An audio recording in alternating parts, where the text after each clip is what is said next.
The opinions expressed in this review are my own. I encourage everyone to pick up a copy of the book and form their own. What I like, others may not, and vice versa. If you would like to review or critique my own work, I will leave a link in the description. Also, my new book, Battle Games Book 2, is coming out on July 20th, with other books to hopefully follow this year. Welcome back, ladies and gentlemen. It's been a minute since we reviewed a romantasy book, and so why not start where this trend, in recent times at least, began. I don't count Twilight because I don't want to read it. Today we're reviewing A Court of Thorns and Roses, hereafter referred to as ACOTAR. The blurb on the Amazon page tells us this is a retelling of Beauty and the Beast, and we're going to get to that. But first, let's cover the general story, what I liked, what I didn't, and my thoughts. The story in brief. Feyre, an auspicious name for a main character in a book about fairies, is hunting to provide for her ungrateful family. It's winter and there are slim pickings. After about 20 minutes of taking in the scenery, Feyre spies a doe in a clearing. She isn't alone, as a wolf the size of a plow horse also spies the deer. Luckily, the huntress spies the wolf first.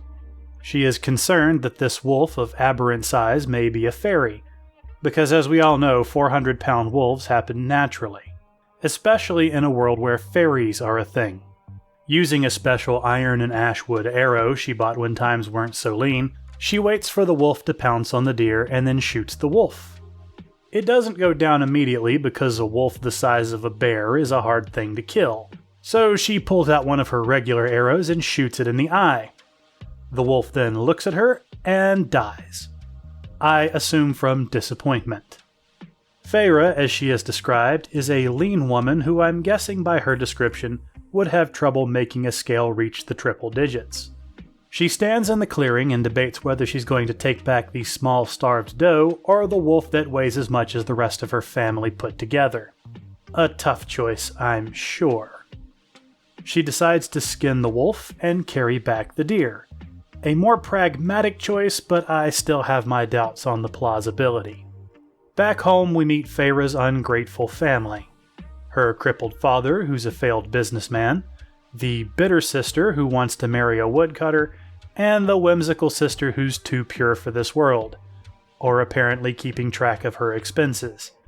They have done nothing since Feyre left the house to go hunting because they're lazy and ungrateful.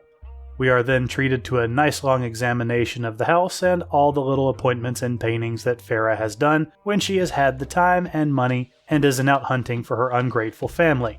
If it sounds like I mention her ungrateful family a lot, it's because we spend a lot of time on it and I'm giving you the short version.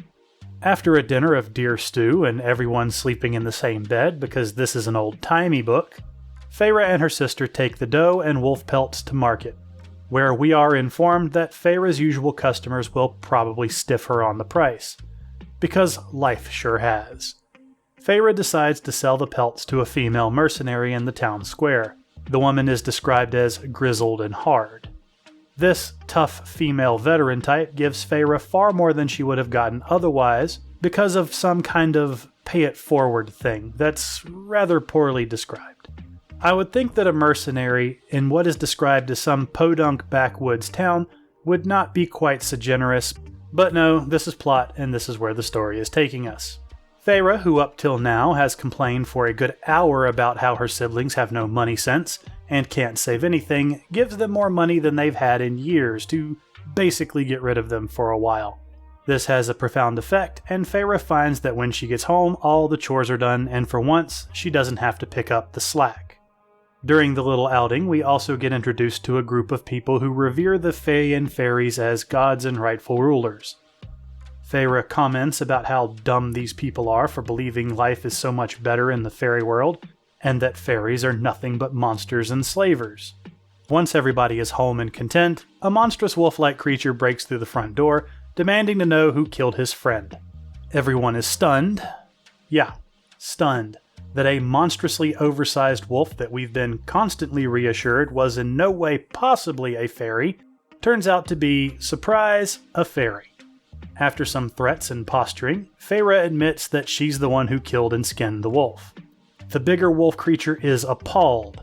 but due to some ancient rite will allow the situation to be remedied if Feyre goes back across the invisible border between their realms and never returns. And that is where I'll leave off with the story. This is less than 10% of the book, and I just did that to really set the mood. Now, I'm going to do my best to not let my past experience with romantasy taint my opinions of this book. I shall let this book taint my opinions all on its own. Now for my likes. I find it important to look for things to appreciate about everything you read, even if it's petty. First off, and I will mention this every time I read a book since I run into this problem so often, the book is clearly written. I know, more or less, what's going on in any given scene. The transitions from one scene to the next are clear, and I ran into no real structural problems. I will mention this till the end of time, and if you want to know why, check out my Lightlark review. I do like the fact that the Fae are presented somewhat closer to true folklore than most of the books I've read. Bit of a caveat here. They are monsters that follow weird rules and do awful things. Throughout the book, we are introduced to several types of fairies and high fae, and they're all presented in the same way you'd present a serial rapist who eats puppies. Outside of Tamlin, the giant wolf thing that spirited Feyre away, and the members of his court, almost all the fairies are presented in a similar fashion. I like this. I remember spending a great deal of time in the early aughts researching fairies because of someone I was dating. Shut up, we all did dumb things. And I was pleasantly surprised to find out they weren't the Disney-esque creatures I'd been led to believe. To present fairies in more understandable terms, they fall into three camps: the sex offenders, the eldritch horrors, and the house slaves. That said, this book doesn't spend very much time on the fairies outside of the threatening ones, and those who are basically humans but a little bit different. This could have been a cool point, that the reason the fairies and humans mistrust each other so much is because of what we see of ourselves in each other, and the distortion of what the other is. But this sadly is never explored. Most problems boil down to finger-pointing and past transgressions. I also like the structure of how the realms were laid out, and I wish it had been further explored. This goes back to my "we're so alike but so different" point. While the Fae don't talk like humans or their equals, they certainly act like it. Yes, every creepy fairy that passes by talks about Feyre like the nicest piece of meat at the butcher's shop. Or sex shop, depending. Then they turn around and treat her like an actual threat, constantly making jabs about how she plans to kill them at the drop of a hat. I say all that to say there's a scene where we see a map of all the realms, and while the human realm has no markings for towns or cities, it is still marked as one would mark a rival nation they know little about. Maybe I'm giving too much credit to the author, but for a lot of the book I was picking up on a theme that we're not so different and that's why we hate each other. This theme by itself would be alike if it had been more thoroughly explored. I really like the idea that the humans see fairies as monsters because of the different rules of reality they follow, and the Fae hate the humans for similar reasons, like looking in a distorted reflection. Sadly, that's not what we got. That's a good transition into my dislikes. Sadly, the Fae are not the distortion of our own realm with convoluted rules they must follow. They're just immortal humans with superpowers. This is the CW version of fairies. There were hints throughout the story that we were heading to something like what I wanted. Fairies kept asking Feyre her name in ways that suggested it gave them power. Some Fae only have power if you acknowledge them. Others create illusions of the things you want in order to isolate you and slowly eat you. There was great potential for a truly horrifying world here that was teased at and then just let go. One of the things that makes folklore fairies so scary is you don't know the rules they follow, or what they may do to trick you. Early in the book, we're presented with the fact that fairies can't lie, but they can omit or even word things deceptively. Then we're told that was a lie and most of them can lie. The same thing is done with iron. This was a terrible decision.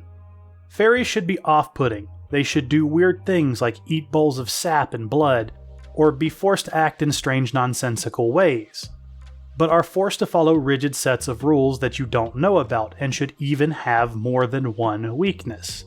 There is a little of this, but the High Fae, like Tamlin, the love interest, have no such rules. There is an attempt with the Blight that forces Tamlin and his court to wear masks, but again, it's just superhumans. Also, when you remove all the weaknesses, or almost all in this case, then the main character is just a victim, and victims don't make good stories. There was also a great opportunity missed with the Fire Festival. At one point in the story, Tamlin's court is preparing for a spring festival, which he has expressly forbidden Feyre from attending. Obviously, Feyre doesn't listen and attends, only to be accosted by fairies. She is rescued, and then one of Tamlin's men returns her to her room. So what was so dangerous about the festival? It was a pagan orgy. I get that one of the big draws for romantasy love interests is that they have to be dangerous to everyone but the protagonist. But when the most you can threaten her with is group sex at some magical festival? Yeah, it's remarkably unpleasant, especially since it sounds like it would have been involuntary, but this is not particularly Fey. Tamlin and the Fey courts could have been swapped out for the Skull and Bones Society in an Eyes Wide Shut situation, and the story would have been pretty much the same. Literally, swap the fairy wine for drugs, and the weird-looking fairies for people in weird masks. Little outside the superpowers would have been different. And honestly, we probably could have just dropped the superpowers altogether. I could, and probably will, harp on this a lot more. But I hate when people incorporate fairies into stories in a way that's supposed to make them seem dangerous, and they end up being humans but with superpowers. Fairies in the old sense are not human. They may look it, but they're weird. They're either pranksters with no idea of the harm they're actually doing, or eldritch monsters that follow horrifying rites and rules. I'm going to incorporate another dislike. This is supposed to be a retelling of Beauty and the Beast, with what I assume to be Tamlin playing the part of the Beast. When we first meet Tamlin, yes, he's a monstrous beast. But soon after he turns into standard love interest 1. Yes, he is cursed in a similar manner that the Beast was cursed in the old story, but he's not been transformed.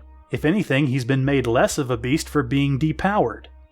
Yes, there are similarities between Beauty and the Beast and ACOTAR. Girl who doesn't know she's pretty is abducted from her home, abductor is cursed, he gives her a taste of something grand, in one case a library, and in this book a gallery, and in the end the girl's love breaks the curse. Similar beats, but these stories are very different. If anything, this is female isekai minus the obligatory truck accident. Feyre is taken to a brand new world where love interests are falling all over themselves for someone who considers themselves very average, only to discover they're not so average, and then in the end they gain new powers. This is not even particularly interesting isekai, and mostly that's because of Feyre. Feyre is one of my bigger dislikes. If you're familiar with the saying, living in your head, you'll understand Feyre.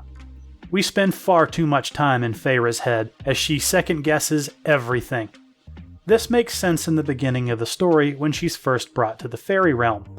But later, when these people she's known for a few months are actively giving her advice or telling her not to do stuff because it's dangerous, she thinks about it for a bit and then goes, "They're all trying to trick me," and then proceeds to do the thing she was warned against. Then lo and behold, the thing was just as terrible and dangerous as she was warned, and she now has to be rescued. This can all be summed up in one simple sentence. Feyre is an idiot.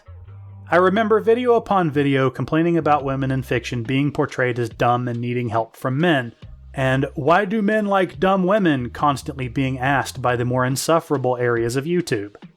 Well, Feyre is half the rule. She's all the dumb and none of the fun. For all those curious, I'm going to tell you right now why men like women who are a little bit retarded. It's because they're kind of goofy and fun. Men like women who are a little dumb the same way women like men who are a little bit delinquent. Because we want to fix them. Men like to feel needed, and the dumb sweet girl trope sparks that protective neuron in the male brain. Sadly, Feyre is not dumb and sweet. She's dumb and mean. From the time she arrives in Tamlin's court, she's hostile and looking for a way to leave. This is understandable behavior for someone who's been abducted. Then when she learns her family is safe and Tamlin is actually protecting her, she's still rather hostile. The hostility I can forgive even if it goes on for far too long. What I can't forgive is the stupid. Feyre has been told her whole life how dangerous fairies are. She even grills Tamlin and his subordinates on it. Then she falls for every predictable trick other fairies play. She goes into wildly dangerous areas she knows are dangerous, has been told are dangerous, and has past dangerous experiences in, and then she's surprised when something dangerous happens. Outside of Tamlin and his court, every fairy encounter she has is negative, and yet she still heads out into the woods or the festival and does what she has been told not to do and is then surprised when it backfires. Let's talk about what Feyre was told about the fairies.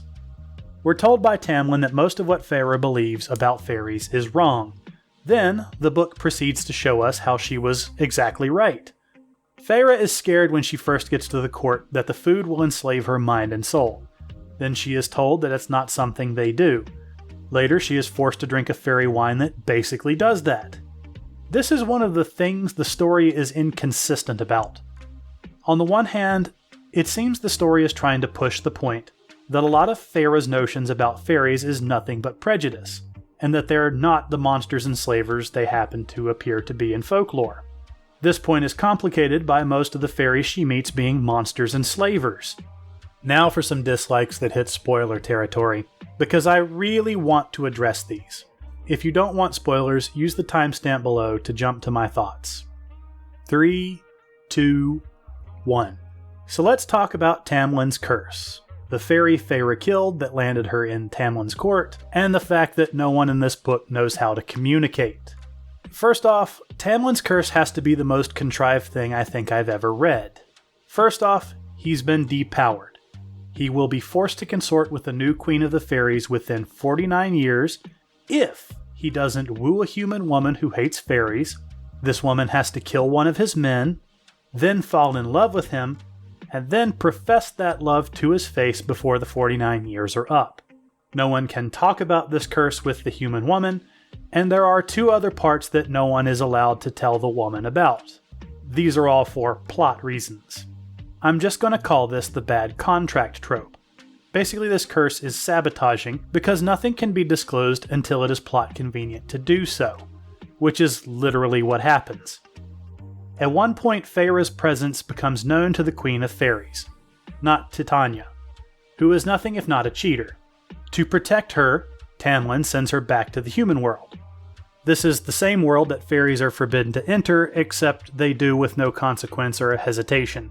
We get there and find out that an old family friend whose name Feyre gave to the evil fairies in place of her own had her family burned to death and her body was never found. I think the stupid might be spreading, but I'm not sure why Tamlin would come to the conclusion the human world was safer. He can go there without consequence. Of course, the more powerful queen could. It's not like he told her to go there and run far, far away from the wall that supposedly separates them. He dumps her back in the same border town, counting on his half-wit girlfriend who can't discern actual danger to flee when she thinks the fairy invasion will start. It was obvious Feyre had fallen in love with Tamlin. They were spending time together, sleeping with each other, and making cringe jokes in each other's company. Tamlin's court couldn't have written down what the curse was and left it in an area they knew our room temperature IQ main character is forbidden to go in because they know that's the first place she's gonna go. You can't tell me it's because it will break the rules. Everyone's been breaking the rules since the beginning of the book. A rule is not a rule if everyone can break it casually. And fairies are supposed to be about rules. Next, let's talk about the fairy Feyre kills. I'm not going to bother with his name. The book mentions it a lot, but he's a footnote and only exists for plot. So it turns out Tamlin has been sending his men to the human world looking for a woman to kill them, so Tamlin can abduct them and stop the curse. Yeah, this feels like the usual boss. Everyone then refuses to address the fact that 1, he is forbidden to be there, 2, he was in the form of the most threatening thing most people would think of, a wolf the size of a horse, and 3, by the time we're told this, so many rules are broken, I'm starting to wonder why the rules that bind the curse are so important. Which, it turns out, they're not. Because that's not how the curse is lifted. More on that particular gripe later. Next, and I'm not exaggerating here, 90% of all the conflict in this book could have been dealt with if any of the main actors had sat down and talked about their problems for 5 minutes. Feyre thought she was killing a giant wolf. An obvious threat, and something an immortal fairy would have known was an obvious threat. Tamlin's court is forbidden from discussing the curse, but they're fairies. There was so much ambiguity in this curse that you could think of a dozen loopholes before you get home. There could have been a whole funny sequence of them trying to drop little hints to the brick-headed girl he brought home. My next dislike is probably going to fall on deaf ears because it's probably integral to this style of writing. We spend way too much time describing things. It's one of the things that annoyed me about Lord of the Rings, too. Here, though, it's presented to give us a sense of how Feyre, the painter, sees the world. I understand what the author was trying to do, but it's too much.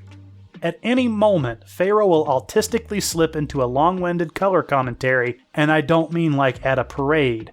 She will comment on the color of this and that, and how she's not sure she could paint it, and how the light plays off this or the other thing, and the angles, and the sparkles, and on and on and on and on and on and on and on and on and on. If you cut out 90% of this, the book would be about half as long, and I would recommend it because it's freaking boring. Which will be the next to last of my gripes. This book commits the greatest sin a book can commit. It's boring. The long-winded descriptions, the unpleasant characters, the obvious plot points, it's all so dull. I could predict almost everything that was going to happen far too far in advance. The revelations are really just exposition dumps, because there's no plot advancement that isn't talking. Which leads me to my biggest gripe and the biggest spoiler of all. If there are two words that are overused in fiction for major plot points, it's the words hope and love. Feyre is presented with a riddle by the Queen of the Fairies.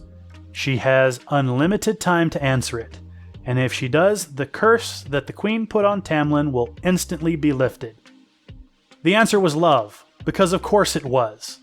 This stuff might have felt original exactly 1 or 2 times. This is example 392, at least in my counting. This isn't clever, this isn't surprising. I pieced out the answer almost before we got to the end of the riddle. Some might call this too on the nose.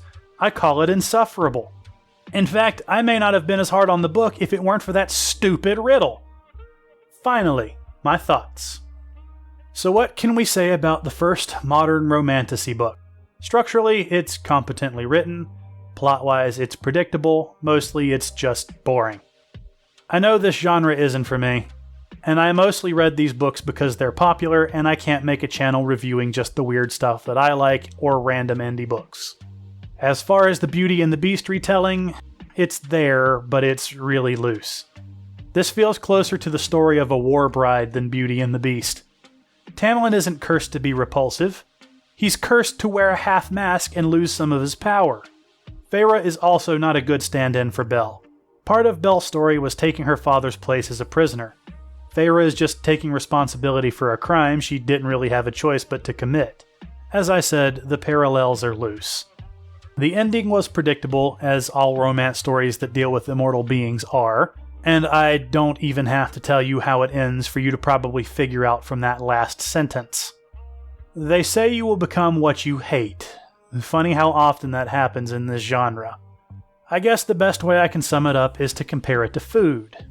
If you're not familiar, grits are corn's solution to oatmeal. Usually, people will cook them with salt, pepper, butter, or sugar, because like oatmeal, it's just mush.